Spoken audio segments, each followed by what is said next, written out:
Donc bonjour Sandy. Euh, Bonjour. donc vous êtes avec nous aujourd'hui pour nous expliquer un petit peu votre parcours et donner quelques petits conseils aux personnes qui se présentent à la prochaine édition du CRPE ou aux prochaines éditions d'ailleurs. Oui. Donc d'abord peut-être que je vais vous demander de vous présenter, de nous expliquer un petit peu qui vous êtes et quand est-ce que vous avez eu le CRPE. D'accord. Alors, je m'appelle Sandy Verbeken. J'ai 37 ans. Il y a 2 ans de cela, j'ai décidé de changer de vie, de me reconvertir.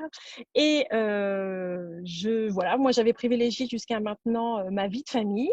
Hein, j'avais fait des études de commerce il y a longtemps. J'avais rencontré mon mari.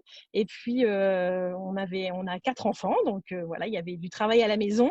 J'ai donc, voilà, je travaillais en entreprise. C'était un travail qui me plaisait, mais qui n'était pas non plus un métier passion, hein. Et puis voilà, il y a voilà, mon entreprise allait un peu moins bien, au détour, voilà, de petits soucis, peut-être médicaux. Voilà, je me suis donné en fait quelques mois pour réfléchir et étudier bien tous les plans voilà, professionnels, vers quoi je pouvais me diriger. Alors évidemment, maîtresse, ça n'a pas été depuis toujours. J'aime beaucoup l'enseignement, j'aime les apprentissages, j'aime voilà, la pédagogie, ça m'intéressait beaucoup. Et voilà, l'année dernière, enfin il y a 2 ans, je me suis inscrite chez Fortprof. Et voilà, j'ai vécu une année à 100 à l'heure et en donnant tout ce que je pouvais, accompagnée de Fortprof. Et puis j'ai eu mon le CRPE l'année dernière, donc en 2019. Et voilà, cette année, j'ai commencé en PES, hein, donc en professeur des écoles stagiaires. Je viens d'être titularisée et voilà, j'ai participé au mouvement et j'ai un poste pour l'année prochaine. Et alors du coup, petite question, qu'est-ce qui vous a fait choisir Fort Prof, justement parce que j'imagine que vous êtes renseigné sur ce qui était disponible comme Oui. possibilité pour vous présenter au CRPE. Qu'est-ce qui vous a fait choisir Fort Prof plutôt qu'une autre solution? Eh bien, écoutez, moi, je travaille dans une entreprise. J'ai donc fait appel au fonds GESIF pour voilà, me rediriger, financer aussi ma formation. Et puis là, moi, je suis arrivée sans vraiment avoir regardé ce qui se faisait sur le marché. J'avais en tête, je ne sais pas si je peux le citer, j'avais en tête le CNED, puisqu'on le connaît tous bien pour de multiples raisons. Mhm. Et moi, quand je suis arrivée au fonds GESIF, voilà, la dame qui me recevait m'a parlé de Fortprof. Pour elle, c'était le meilleur de ce qu'elle connaissait pour préparer le CRPE. Je lui ai donc fait entièrement confiance. Et puis ensuite, arrivée à la maison, j'ai été un petit peu me renseigner, voir un petit peu les témoignages sur le site, voir un petit peu quelles étaient les méthodes, les contenus, voilà, comment on pouvait pratiquer.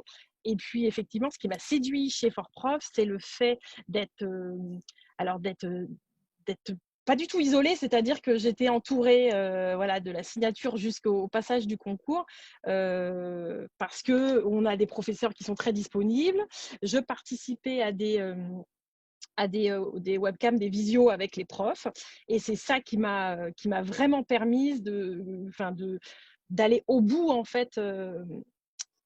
Enfin, c'est-à-dire que j'ai parfois été démotivée, parfois découragée, mais toujours ressollicitée et reguidée. Et c'est ça qui a vraiment fait la différence. Très bien, merci.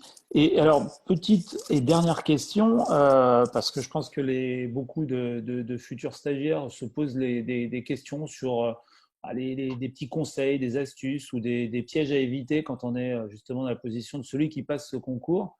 Mhm. Qu'est-ce qui vous paraîtrait intéressant de partager comme petit conseil justement pour se donner une chance encore un petit supplément d'âme pour réussir ce concours?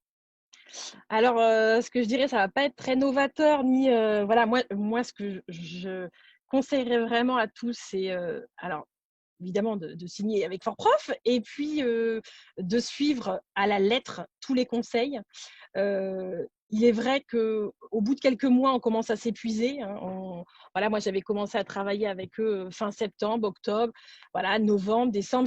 C'est quand même une formation exigeante et qui demande beaucoup de travail personnel en amont, des rencontres avec les professeurs. Et voilà, c'est ce que il faut tenir en fait. On le sait, je pense qu'il faut être conscient quand on prépare ce concours-là avec Fort-Prof. C'est quelques mois très difficiles. Voilà, avec une exigence, avec un peu un trait quand même sur les sorties. Faut le dire, les sorties, voilà, il faut s'organiser en famille parce que c'est un projet de famille. Si on a la chance d'avoir un papa, il faut lui, voilà, vraiment. Mon mari a pris en charge les enfants plus ou moins, mais c'est quelques mois seulement. Et c'est juste le seulement qu'il faut retenir. Il faut vraiment, vraiment s'investir à fond et vous ne serez pas déçus au bout de ces quelques mois. Mais c'est vrai que c'est quelques mois difficiles. Moi, je travaillais. Donc, voilà, c'était en plus. Ça venait en plus se rajouter.